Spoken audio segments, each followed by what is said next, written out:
ನಮಸ್ಕಾರ.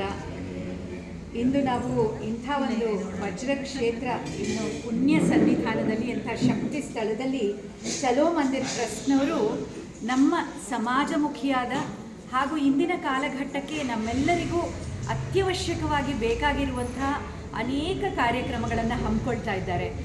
ಆರೋಗ್ಯ ಇರಬಹುದು, ಸ್ವಚ್ಛತೆ ಇರಬಹುದು, ನಮ್ಮ ಹಿಂದುತ್ವ ಇರಬಹುದು, ನೈರ್ಮಲ್ಯ ಇರಬಹುದು, ಕರ್ತವ್ಯ ಕೆಲಸಗಳನ್ನು ಪ್ರಮೋಟ್ ಮಾಡೋದಿರ್ಬೋದು, ಹೆಣ್ಣು ಮಕ್ಕಳಿಗೆ ಕೆಲಸವನ್ನು ಒದಗಿಸುವಂಥದ್ದು, ಅವರನ್ನು ಸ್ವಾವಲಂಬಿಗಳಾಗಿ ಸಶಕ್ತರಾಗಿ ಮಾಡೋದಿರ್ಬೋದು. ಇಂಥ ಎಲ್ಲ ಕಾರ್ಯಕ್ರಮಗಳನ್ನು ಅವರು ಕೈಗೊಂಡಿರೋದು ನಮಗೆ ತುಂಬ ಹೆಮ್ಮೆ. ಚಲೋ ಮಂದಿರ್ ಟ್ರಸ್ಟ್ ಅವ್ರ ಜೊತೆ ನಾವು ಕೂಡ ಕೈ ಜೋಡಿಸ್ತಾ ಈ ಎಲ್ಲ ಕಾರ್ಯಕ್ರಮಗಳು ತುಂಬ ಚೆನ್ನಾಗಿ ನೆರವೇರಲಿ. ನಾವು ಸಾಕಷ್ಟು ಎಷ್ಟು ಸಾಧ್ಯವೋ ಅಷ್ಟು ಇದರಲ್ಲಿ ತೊಡಗಿಸ್ಕೊಂಡು ನಮ್ಮ ಸಮಾಜ ಉದ್ಧಾರಕ್ಕಾಗಿ, ಇದರಲ್ಲಿ ಯಾರ ಸ್ವಾರ್ಥವೂ ಇಲ್ಲ, ಸಮಾಜಮುಖಿಯಾಗಿ ಇದನ್ನೆಲ್ಲ ಕೈಗೊಂಡಿದ್ದಾರೆ. ವ್ಯಷ್ಟಿ ಪ್ರಜ್ಞೆ ಇಲ್ಲ, ಸಮಷ್ಟಿ ಪ್ರಜ್ಞೆಗೋಸ್ಕರ ನಾವೆಲ್ಲ ಒಂದಾಗೋಣ, ಈ ಎಲ್ಲ ಕೆಲಸಗಳು ಯಶಸ್ವಿಯಾಗಲಿ ಅಂತ ನಾವು ಕೆಲಸ ಮಾಡೋಣ, ಜೊತೆಯಾಗಿ ಒಗ್ಗಟ್ಟಾಗಿ ಕೆಲಸ ಮಾಡೋಣ. ಶುಭವನ್ನು ಹಾರೈಸ್ತೇನೆ. ನಾನು ರೋಹಿಣಿ ರಘುನಂದನ್. ಧನ್ಯವಾದ.